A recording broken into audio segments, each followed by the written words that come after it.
الحمد للہ وحدہ والصلاة والسلام علی من لا نبی بعدہ۔ آج کی گفتگو تعویذات اور عملیات کے بارے میں ہے۔ لفظ تعویذ کا معنی ہے پناہ مانگ لینا، پناہ مانگنا۔ تعویذات کی شرعی حیثیت کیا ہے؟ اور اسی لفظ سے مادہ سے معوذات کا لفظ آتا ہے۔ معوذات کا معنی پناہ مانگنے والی صورتیں۔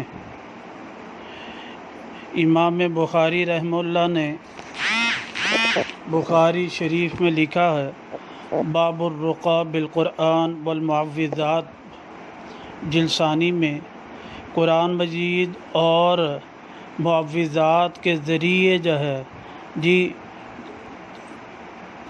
ترقیہ کرنا۔ رقیٰ کا معنی ہے طلب رقیہ کرنا۔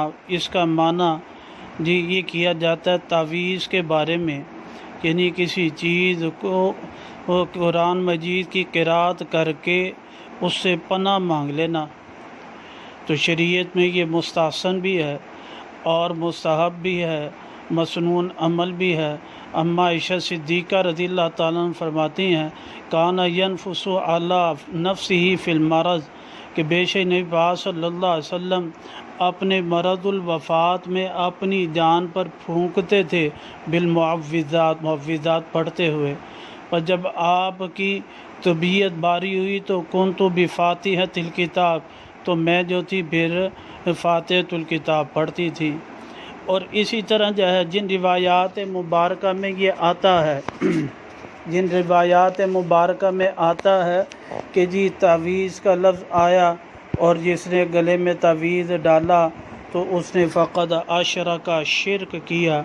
اس کا معنی یہ لکھتے ہیں اس کا معنی یہ ہے کہ جن کاموں کے اندر جن ترقیہ کے اندر اور جن تعویذات کے اندر شرک ہو تو پھر اس کو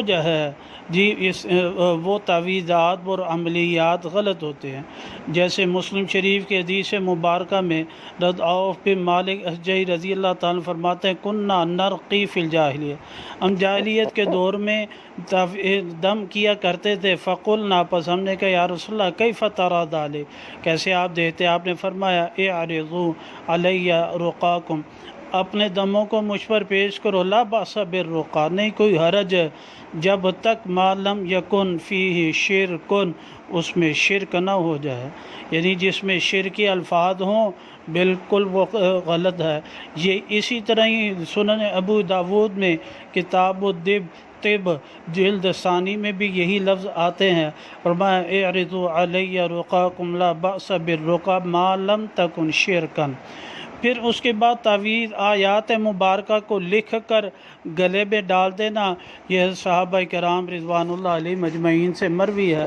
حضرت عمر بن شعیب رضی اللہ تعالیٰ عنہ سے روایت مبارکہ ہے کہ وہ ان سے فرماتے ہیں کہ حضرت نبی پاک صلی اللہ علیہ وسلم گھبراہٹ کے وقت انہیں کلمات سکھاتے تھے، اعوذ بکلمات اللہ التامۃ من غضبہ وشر عبادہ ومن همزات الشیاطین وان یحضرون۔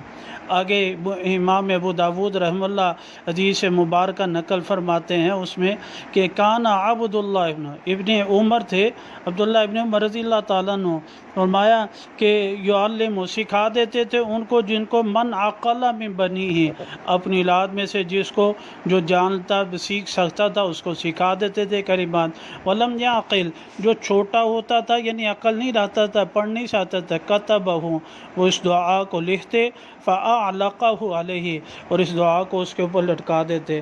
اسی طرح علامہ آئینی رحمہ اللہ نے عمدۃ القاری کے اندر بھی یہی روایات لکھی، فرمایا کہ وہ تعویذات جو ہے وہ درست نہیں ہے، فرمایا جس کے اندر جو عربی زبان کے بغیر ہو، جس میں اسماء اللہ کے نام، اللہ سبحانہ تعالیٰ کے نام نہ ہوں، اور جو ہے شرکی الفاظ ہوں تو ٹھیک ہے، اور فرمایا جو اللہ سبحانہ تعالیٰ کے نام کے ساتھ ہوں تو بالکل وہ ٹھیک ہے جی۔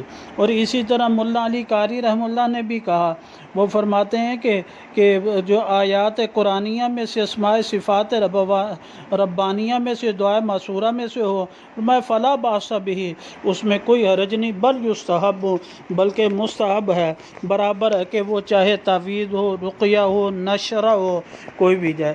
اللہ سبحانہ تعالیٰ صحیح سمجھ اور عمل کی توفیق نصیب فرمائے۔